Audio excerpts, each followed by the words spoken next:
Hello, in this video we will discuss chapter 1, which is about the overview of business intelligence, analytics and data science. So this is part 1 of the 2 lectures.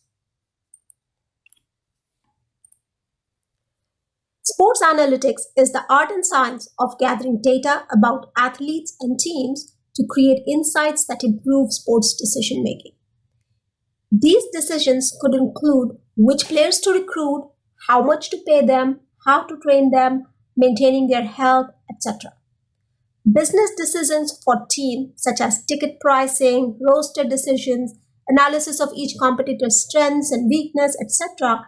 can also be based on the results of analytics.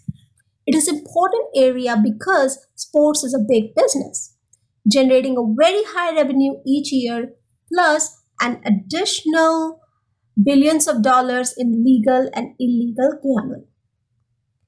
The use of analytics for sports was popularized by the Moneyball book by Michael Lewis in 2003 and the follow-on movie in 2011. If you click on this link given here, you will be able to see a clip from this movie, which is very interesting, where Brad Pitt presents strategies for the team by analyzing the characteristics of the players. If you watch this clip and like it, I recommend watching the full movie.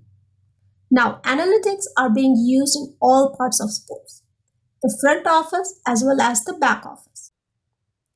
Front office business analytics include analyzing fan behavior ranging from predictive models for season ticket renewals and regular ticket sales to scoring tweets by fans regarding the teams, athletes, coaches, etc. Back office users include analysis of both individual athletes as well as the team plays.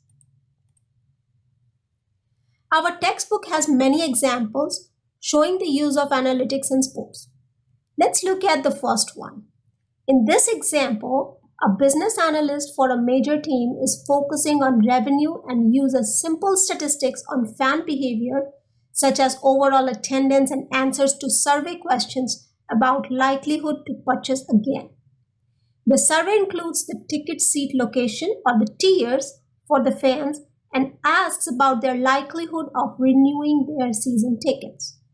However, the analyst finds out that there are differences in what the fans say versus what they actually do. The results showed that 69% of the fan in the tier 1 seats who said that the survey they would probably not renew actually did renew. It also shows that customers in the green cells are more likely to renew tickets, followed by the customers in the blue cells, and finally, the customers in the orange cells are least likely to renew their tickets. You may note here that the customers who did not renew their tickets are the ones who are either in the lower tiers or said that they are certainly not going to review, which may lead to some issues faced by them. The previous analysis indicates that among other factors, tiers or the location of the seat is also an important factor influencing season ticket renewals. Building a regression model can help us with identifying the key factors that drive the customer's decision to renew the season pass. So if you have taken a statistics course, some of you are familiar with a regression equation which predicts one variable based on several other variables. In this case, we are trying to predict the ticket sales with several other factors such as seat location, it may be team performance, it may be something such as who is the opponent, or individual player reputations such as who is the pitcher, what are their record, or some characteristics of the game such as start time of the game, how many days are left, etc. So based on the results, the customers can be segmented into the ones who will renew, the ones who won't renew, or those who are on the fence. This segmentation would help with more refined marketing campaigns and dynamic pricing models. For example, it may be beneficial to give discounts on the tickets or upgraded seats to those people who are on the fence. As you go through the vignette, Think about what are some of the factors that may influence the pricing model. You may be able to come up with some more which may not be given in the textbook.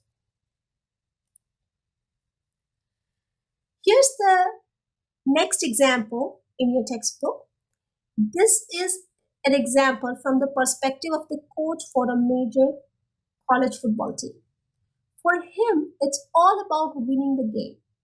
He focuses on questions such as who do we recruit, what drills will help develop their skills, how hard do I push our athletes, etc. They may also be interested in knowing characteristics of their opponents and how to figure out their play tendencies. The operations experts of the team create decision trees for opponent analytics. This decision tree helps us decide whether to pass or run on a given play. You may see that the total number of plays here based on the data that was available is 540, out of which 47% of the games were run plays and 53% were pass plays. So if you have to decide what should the next game be like, whether it should be run or pass, you should look at this decision tree. So going through the decision tree, if number 12, 21, 30, 31 or 32 are present, it is more likely to succeed with a run play. On the other hand, you will notice that if number 10, 11, 20, 22 are on the field, the chances of winning is better with a pass play rather than a run play.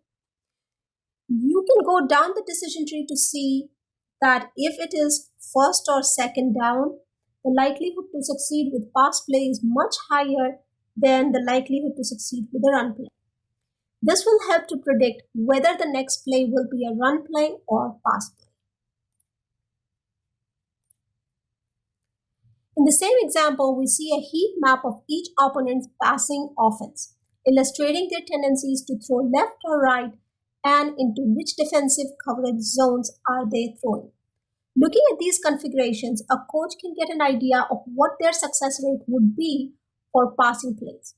Sports analytics tools such as these are useful for various decision making, even beyond front office analysts, coaches, trainers, and performance experts. Now, these examples show us how an entire industry can employ analytics to develop reports on what is happening and predict what is likely to happen. Then they can also make decisions to make the best use of the situation at hand. Similarly, businesses today realize that information is a key factor for decision making and are using the analytics techniques to their advantage. The use of analytics techniques for decision making require an organization to collect and analyze vast sources of data. The landscape of computer applications used in today's businesses are evolving very quickly. Besides the obvious growth in hardware, software, and network capabilities, there are various other factors which have contributed to the growth of decision support and analytics. For example, working in teams is no longer limited by geographical proximity thanks to the availability of collaboration and communication tools. Also, improved data management, knowledge management, and analytical support capabilities are available, allowing for different analysis to be run very quickly. Many companies are now using giant data warehouses and big data centers to support their analytics. A lot of businesses today work with a variety of cloud-based solutions to support their business needs. So we can see that the business environment with respect to the IT systems have evolved. And changes like these have made data analytics vital and more accessible for decision making.